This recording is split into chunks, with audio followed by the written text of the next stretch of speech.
सत्या मंजूच्या गळ्यामध्ये मंगळसूत्र घालतो आणि आर्यनला ते सहन सुद्धा होत नाही. आर्यन आणि बंदूक घेऊन उभा राहतो.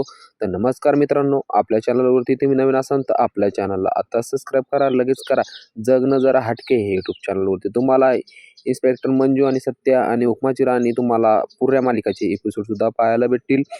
तर आता सत्याने मंजूच्या गळ्यामध्ये मंगळसूत्र घालत होता, तर आर्यन लपून बघत होता. कारण आर्यनला वाटत होतं की ही माझी गर्लफ्रेंड आहे. म्हणजे आता हिच्या गळ्यामध्ये मंजूच्या गळ्यामध्ये सत्याने मंगळसूत्र घातले, तर आर्यनला हे सहन झालं नाही आणि आर्यन चिडचिड करत होता आणि आर्यन एक नंबर चिडचिडत होता. कारण आर्यनचा जीवसुद्धा खालीवर होत होता. आर्यनला वाटत होतं की यांनी सत्याने मंजूच्या गळ्यामध्ये मंगळसूत्र घातलं, तर हे मी घालायला पाहिजे होतं. तर असं कसं झालं?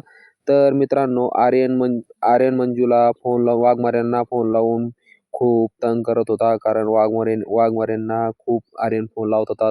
तर सत्याला सुद्धा कळालं की वाघमाऱ्याला फोन लावणारा आर्यन आहे. म्हणून आर्यनला सत्याने चोप दिलेला आहे रात्रीच्या भागामध्ये. तर आपल्याला व्हिडिओ टाकायला उशीर झालेला आहे. तर आपल्या चॅनलवरती तुम्ही असा सपोर्ट ठेवा, कारण आपण इथून पुढं रोज नवीन एक ब्लॉग घेऊन येत आहे. तर आपल्या चॅनलवरती